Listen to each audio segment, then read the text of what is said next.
Hello everyone, this is Dr. Ahmed Ergin from Sugar MDs. Today the topic is, what is my blood sugar goal? Again, this is a common question we get and we are going to address it today. Now before we jump into the video, please subscribe to us, please like us. If you want to test us, definitely watch more videos, understand more about diabetes, and then subscribe. And once we get to 30,000 subscribers, we are going to start making patient cases from real life. Then it's going to be really, really interesting. So we really need to get to 30,000 subscribers, get us there, and let's move on for the real deal now. So what is my blood sugar goal? Common question. Now, you're going to find stuff on the internet, your blood sugar goal should be this, should be that. The problem with that, when you say mine, then everything changes. The general guidelines are there, and I'll talk to you about general guidelines, and I'll tell you how your situation can be different, and I will divide patient groups according to certain characteristics. Now, you can decide what characteristics you have and what goal you should have for you as a person, because I'm not going to give one single number that can fit everyone. That never happens, right? So let's get started. Now, the general guideline is 7% A1c. So if you do not know what an A1c is, please click above so that you can actually understand what a A1c is and come back to this video. Now, A1c less than 7% is the goal. In this case, majority of the people think that they have to go below 7, but your goal may be different. And then to get to 7% A1c, let's talk about this. How do you really get to 7% A1c, that magic number that everybody wants? Although, as I said, your goal could be 6% or even 8%, depending on what type of person or patient you are. But for 7%, this is the rule of thumb. If you're less than 130 before meals consistently, and you're less than 180 1 to 2 hours after meals, then you are going to be at 7%. Why do I say that? Because 7%, like we discussed in the A1c video, that percentage, 7%, equals to an average blood sugar number. So 7% in this case is 150 milligram per deciliter. And to achieve 150 milligram per deciliter, without having severe fluctuations, less than 130 before eating, less than 180 after eating, you can get to 7%. So, or below. Now, A1c is not the greatest tool because it doesn't really tell you highs and lows. It just tells you the average. So you can still get to 7% if your blood sugars are 50 and 250 every time and you're a roller coaster. You can still get down to 7%. That doesn't mean that you're doing really well. But the bottom line is 7% is a common goal. Less than 130 before meals, less than 180 is a common goal for most patients. Now, of course, another thing you have to pay attention to is the patient characteristics. What we look at is how young is a patient and how healthy is a patient. The younger and the healthier you are, and the more strict we can be with you. So, and then how willing are you to actually bring your A1c down? How willing are you to do diet and exercise? How willing you to take medications, and so forth. A lot of factors play into it. Medication costs are there and this and that. But the bottom line is, for a motivated patient, a young individual, you can easily go below 6%. I have a lot of patients down to 5.5 or even down to 5%. With or without medications, depending on the individual, but that's very achievable. So I always say as low as reasonably achievable. So why do I say reasonably? Because you don't want to go there by causing a lot of low blood sugars, like blood sugars down to 50, 40. You don't want to do that. You don't want to go below 70.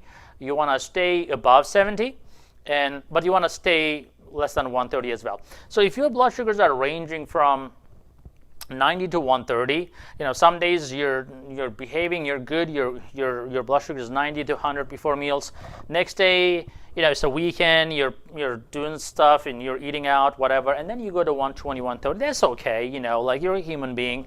As long as you keep that upper threshold below 180 and you keep most numbers down to 90, 100 range, you can still get your A1C down to 6.5 or less than 6.5.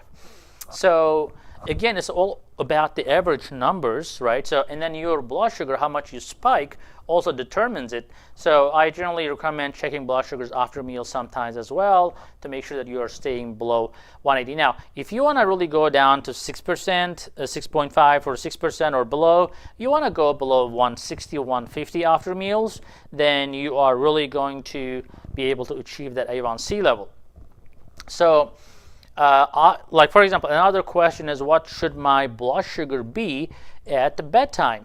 Now that depends on what medication you're on typically, but I would suggest being below 150 is a general rule of thumb, because bedtime is not necessarily after dinner. So even if after dinner you're, let's say, 170 or so, you should be able to go down to 150 before bedtime. So what ends up happening is a lot of people start eating snacks and fruits and stuff like that while watching TV, God knows. And then their blood sugar starts climbing. So although they didn't have a big dinner, but these snacks carry them up to 200 at night. And then sometimes if they're having fatty snacks, that may affect the morning blood sugars as well. And then that becomes a constant problem.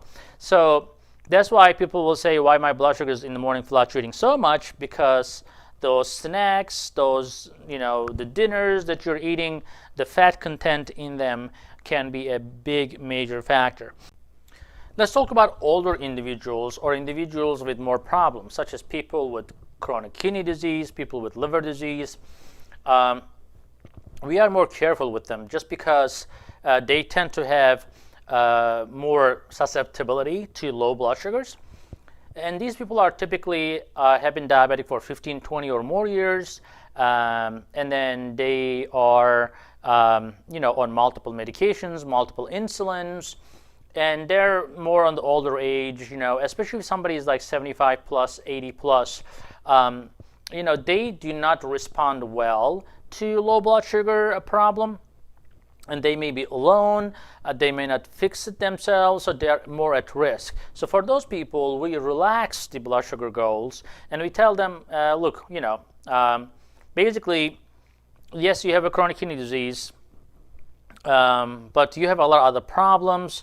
We actually look at the patient, what are we looking here, how many years this patient may have, let's say 5, 10 years, all these chronic problems, and we don't foresee any major problems from a slightly high blood sugars, but we see more harm from a very strict blood sugar control. And there have been a lot of studies about this, when they try to bring these older frail patients down to a very tight blood sugar control, they actually end up dying more, typically. So that's why we are easy on them. We tell them, okay, your blood sugar goal is, not, let's say 8% A1C. We can live with that. If your blood sugar is less than 150 in the morning, I can live with that. You can live with that. Especially if they didn't have, major complications so far. Some people are resistant to complications of diabetes for an unknown reason. They have been, let's say 7, 8% in their entire life for 20 years, and now they don't really have much of anything going on. They have a good kidney function, that's another factor, when we look at people. So they've been diabetic for 20 years and they don't have any eye disease, no kidney disease, no heart disease. Obviously, some people are reacting differently to high blood sugars. And I look at them, look, you're already 75, you don't have any complications, you've been diabetic for 20 years. Well, let's just relax, because this is, you don't really have to kill yourself to go down to 6%, because going down to 6% sometimes can kill you way faster than if you were up to 7.5 or 8% A1C. So it is an art. We look at our patient, we look at what's the best thing for them. What is best thing for a patient can be different from the patient standpoint, because the doctors go to school for that. So the same thing when I take my car to a mechanic, what I think best for my car is totally different than what a mechanic thinks is best for my car. So as a result, you sometimes trust a professional opinion to save yourself some time and harm. So as I said, older people, less stringent, 8% A1c, less than 150 in the morning is fine. Less than, I would say, 200 at bedtime is okay for those older people. But for younger people who have been newly diagnosed, go as low as you can. 4.5% A1c, go for it. It's just that you have to be careful about what you're doing to get there. If you're doing this with diet and lifestyle, great. But sometimes people will come to me and they say, oh, my blood sugar is 120. That's horrible. What am I going to do? I'm like, look, 120 is not bad, and you're dieting and exercising, you're doing everything. The next thing we have to do is put you on a medication. And they say, yeah, let's do the medication. No worries. I'm like, well, that's okay, but the thing is, with the medications, everything has a possible side effect. So the thing is, sometimes you have to really understand what side effect you're looking for in the short term and long term, and what your goals are in the short term and long term, and what's the benefits in the short term and long term.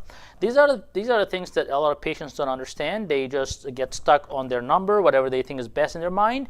But I think you should really provide good source of information and have a good discussion with your doctor. Now at Sugar MDs, we provide you all that. We are always staying in touch with you with texting, emailing, so you don't have to make a decision on the spot.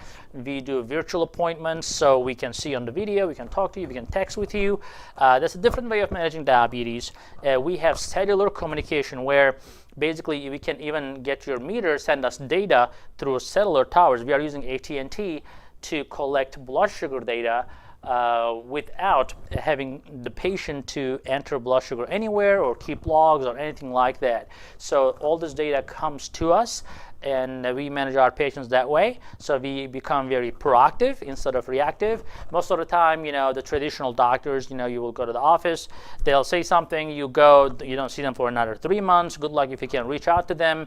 And then next thing you know, your blood sugars are either too low or too high, but you have to wait for your appointment. It's a bunch of craziness. And then by the time you get to the doctor will say, okay, where's your blood sugars? Or they're going to start screaming at you because you're too high or too low. None of that we want to do. So in our practice, things are very modern, very simple, even for older patients. So let's say you're a 75-year-old, it may sound intimidating, but it's very simple. We send you a meter, you start checking your blood sugar, and we call you. If you don't like texting, we call you. That's fine. Whatever you want to do. If you're from a Florida or New York resident, make sure you give us a call and learn more about our services. And before the end of this video, make sure you give a thumbs up and subscribe so we can get you more videos. Very soon, we are going to start giving, making patient cases, real patient cases, without giving names, of course. And we are going to make these presentations of patients and their outcomes, etc., which will be a lot of fun. We will do that once we achieve the 30,000 subscribers. And have a wonderful day.